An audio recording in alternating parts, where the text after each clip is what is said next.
Mengapa Singapura seringkali tidak disenangi, bahkan oleh warganya sendiri? Saya ingin menyampaikan pandangan saya mengenai hal ini. Sebagai seseorang yang dibesarkan di Singapura, kemudian pindah ke Inggris sebelum akhirnya memilih Indonesia sebagai tempat tinggal. Singapura adalah sebuah negara kecil yang luar biasa. Kalimat itu mungkin lebih sebagai pernyataan meremehkan. Meskipun banyak warga Singapura suka mengeluh tentang kekurangan, namun Singapura merupakan negara yang hampir sempurna dalam menjalankan pemerintahannya. Menurut pandangan saya, Singapura terasa seperti sebuah impian. Masyarakat yang dipandu oleh nilai-nilai Konfusianisme, yang menganggap Barat sebagai model untuk pertumbuhan ekonomi. Ini adalah negara yang luar biasa, mampu menghadapi segala tantangan, untuk bertahan hidup dengan belajar dari pengalaman sejarah negara-negara lain. Singapura memiliki warga yang mencintai tanah air, namun terkadang merasa tidak puas dengan situasi politiknya. Dengan objektivitas, saya menyatakan bahwa di tengah semua kebebasan, kesejahteraan, dan kualitas hidup yang disukai oleh warga Singapura terhadap negara-negara Skandinavia, atau mungkin Amerika Serikat dan Inggris, saya sungguh-sungguh meragukan bahwa seseorang yang mencari negara yang kompetitif, modern, dan aman dengan kestabilan ekonomi akan memilih selain Singapura. Singapura telah melampaui semua harapan saya dalam memberikan pendidikan terbaik di dunia untuk anak-anak saya. Mereka dapat tumbuh besar di negara yang bebas dari kekerasan, perilaku buruk, dan ketidakaturan. Selain itu, saya memiliki kesempatan untuk bekerja bersama orang-orang yang sangat terdidik dan berbakat. Hidup dalam negara yang mendasarkan kesetaraan tanpa rasisme terbuka. Ini adalah sesuatu yang benar-benar tak ternilai harganya. Meskipun memiliki kelemahan, negara ini adalah wilayah yang saya kenal dengan baik sebagai seorang ekonom. Saya menyadari sepenuhnya bahwa dalam setiap keputusan yang diambil, pasti akan ada sesuatu yang harus dikorbankan. Sebagai contoh, kebebasan berbicara telah menjadi hal yang sangat kontroversial dalam sejarah Singapura belakangan ini. Saat ini, tema ini menjadi daya tarik istimewa bagi generasi muda Singapura yang semakin terpikat oleh konsep kebebasan Barat.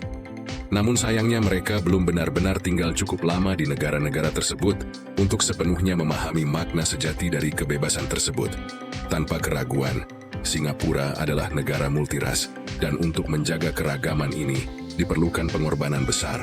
Pengorbanan ini dianggap sepadan oleh para pendiri negara, dan hasilnya tampak jelas. Saya telah tinggal di negara yang dipenuhi dengan kejahatan kebencian. Meskipun saya tidak pernah mengalaminya secara langsung, setiap orang di Inggris pasti memiliki teman yang memiliki cerita konflik rasial secara terbuka di tempat umum. Selama lebih dari setengah dekade di Amerika Serikat, saya menyaksikan bagaimana negara ini masih diwarnai oleh ketegangan rasial, terutama di negara bagian selatan. Di sisi lain, Singapura adalah negara yang sebagian besar telah berhasil menangani masalah tersebut. Melalui pengalaman di Singapura, saya menyadari bahwa ada orang yang menderita akibat tekanan ekonomi karena biaya hidup yang tinggi di negara ini, terutama bagi mereka yang kurang mampu. Walaupun saya tidak ingin melihat ini sebagai masalah yang tidak dapat dipecahkan, harus diakui bahwa ini merupakan tantangan yang sulit diatasi. Singapura sebagai negara entrepot, salah satu kota terpadat di dunia, membawa dampak buruk bagi mereka yang dilahirkan dalam keluarga yang kurang mapan secara finansial. Untuk menjaga stabilitas keuangan dan pertumbuhan ekonomi, seleksi positif dari negara-negara lain akan selalu terjadi. Hal ini tak dapat dihindari. Individu yang kaya, berkualifikasi tinggi, dan sangat terampil selalu menemukan alasan untuk merantau ke pulau ini. Saya memiliki banyak teman dan rekan dari Barat yang akan segera pindah ke Singapura jika ada kesempatan. Singapura tidak boleh berpuas diri. Itu dapat saya pastikan. Menjaga kompetitivitas dan terus berkembang merupakan suatu keharusan. Jika tidak, Singapura tidak akan bertahan lama. Saya yakin bahwa negara ini akan menghadapi kesulitan jika ekonominya mengalami penurunan. Ada banyak faktor yang menjaga kekuatan ekonomi negara ini, melibatkan berbagai komponen dan atribut yang memerlukan pengorbanan. Saya yakin pemerintah saat ini menyadari hal ini dan menghadapi kesulitan untuk mengompromikan komponen-komponen tersebut demi meningkatkan biaya hidup. Biaya hidup di setiap kota metropolitan tentu saja tinggi. Cukuplah mencari apartemen di New York, London, Tokyo, atau Sydney, dan Anda akan terkejut dengan temuan tersebut.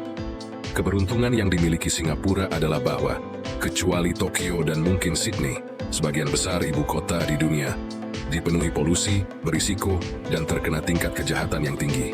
Selain itu, sistem transportasi publik mereka sering mengalami kegagalan setiap saat, bukan hanya sekali sebulan seperti yang kita alami di Singapura. Saya tidak mengharapkan Singapura menjadi lebih murah daripada kota-kota tersebut. Namun, Singapura masih dapat bertahan dengan baik. Singapura tetap terjangkau, merupakan salah satu keberhasilan besar pemerintah Singapura. Mereka telah menciptakan perumahan publik berkualitas tinggi, yang relatif terjangkau dan memberikan bantuan keuangan kepada mereka yang mampu membelinya. Makan dengan layak di London bisa menghabiskan lebih dari $50 Singapura. Sementara di Singapura, saya bisa naik kereta ke pusat perbelanjaan manapun, memesan makanan di food court, dan menghabiskan kurang dari $10 Singapura untuk makanan lengkap, duduk di kursi bersih dan ber-AC.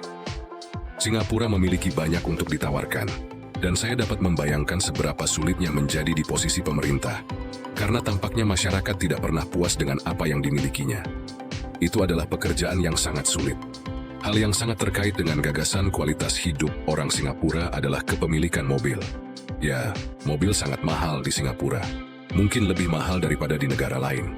Pemerintah berusaha menangani masalah ini dengan menjadikan transportasi umum sebagai opsi yang layak. Terus memperluas cakupannya dan membuatnya sangat terjangkau, meskipun gangguan terjadi sesekali. Membuat mobil terjangkau di Singapura hanya akan membuat jalan-jalan semakin padat. Dan pada titik itu, kepemilikan mobil mungkin tidak lagi masuk akal. Bagaimana dengan kebebasan berekspresi? Kebebasan berekspresi tidak pernah bermakna kebebasan untuk mengatakan apapun yang Anda inginkan tanpa konsekuensi. Mungkin Anda berpikir bahwa hampir setiap negara maju modern menyediakan kebebasan. Jadi mengapa tidak Singapura?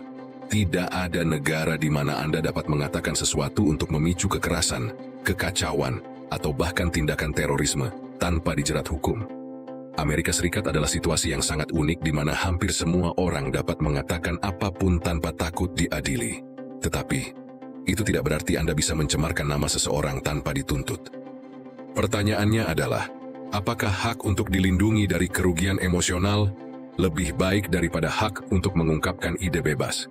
Orang ingin bisa mengatakan apa yang mereka inginkan, tetapi mereka tidak siap menanggung konsekuensinya. Kekerasan hanyalah satu langkah dari komentar yang menyinggung dengan nuansa rasial atau agama. Ini membawa kita pada pertanyaan, apakah mencegah lebih baik daripada mengobati? Apakah kita ingin melepaskan sisi gelap psikis kita dengan harapan Singapura akan tetap menjadi masyarakat inklusif? Mereka yang sering mengeluh perlu memahami satu hal. Jika Anda ingin menuntut pemerintah untuk mengatasi masalah Anda, pastikan Anda sudah melakukan penelitian akademis yang memadai tentang apakah masalah Anda adalah masalah pokok, ataukah masalah tersebut hanya karakteristik dari sebuah kota metropolitan modern. Karena jika tidak ada solusi untuk banyak masalah tersebut. Seperti yang telah saya katakan tentang kebebasan berekspresi, ada harga besar yang harus dibayar untuk itu. Tidak semua orang teredukasi, tidak semua orang memiliki toleransi bawaan. Jika kita membiarkan hal itu terjadi, lihat saja banyak video tentang rasisme di Inggris, AS dan Australia, yang terjadi terlepas dari hukum-hukum yang diberlakukan terhadap komentar rasial di Inggris dan Australia. Jika Singapura mulai mengendurkan hukum-hukumnya terhadap kebebasan berekspresi, maka fondasi-fondasi yang membuat negara ini hebat akan runtuh. Mengapa ada kebencian terhadap Singapura, Anda tanyakan? Salah satu alasannya pasti adalah rasa iri terhadap prestasi yang dimiliki di antara negara-negara tetangga. Mungkin terdengar tidak terlalu politis, tetapi itulah kenyataannya. Mentalitasnya mirip dengan siswa dalam kelas yang sama. Kami semua kagum, tetapi pada saat yang sama sangat tidak suka dengan siswa yang rajin dan selalu tampil lebih baik dari yang lain. Alasan lainnya adalah arogansi beberapa warga Singapura. Ya, warga Singapura bisa menjadi arogan dan sombong.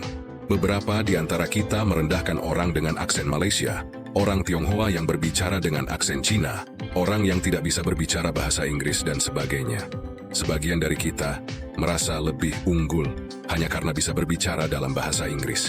Tidak bisa berbicara bahasa Inggris bukanlah masalah besar, dan tentu bukan berarti bodoh.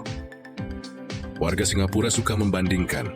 Beberapa dari kita, termasuk saya, kadang-kadang suka membandingkan. Ketika kita masih muda, kita membandingkan nilai kita, lalu membandingkan pacar kita, lalu gaji kita. Ketika kita pergi ke luar negeri, kita membandingkan segalanya dengan Singapura dan merendahkan mereka. Kami kekurangan empati dan kesopanan dasar. Kami membuat diri kami merasa lebih unggul dengan merendahkan orang lain. Saya minta maaf jika saya pernah membuat perbandingan yang bodoh dan melukai perasaan orang lain. Kami bisa terlalu kaku dengan aturan dan membuat orang marah. Warga Singapura suka hukum demi hukum. Kami mengharapkan semua orang mematuhi hukum dan peraturan 100%. Tetapi ini dunia yang tidak sempurna. Kami perlu berempati dan memberikan sedikit kelonggaran jika memungkinkan. Tetapi yang lebih penting, ini juga masalah warga Singapura membenci Singapura. Jadi apa yang membuat saya ingin tinggal di luar? Salah satu hal terbesar yang saya sadari bahwa saya tidak sukai tentang Singapura adalah kurangnya kemanusiaan. Bukan hanya tentang warga Singapura yang sering bersifat jorok. Itu hanya produk dari kurangnya kemanusiaan yang beradab.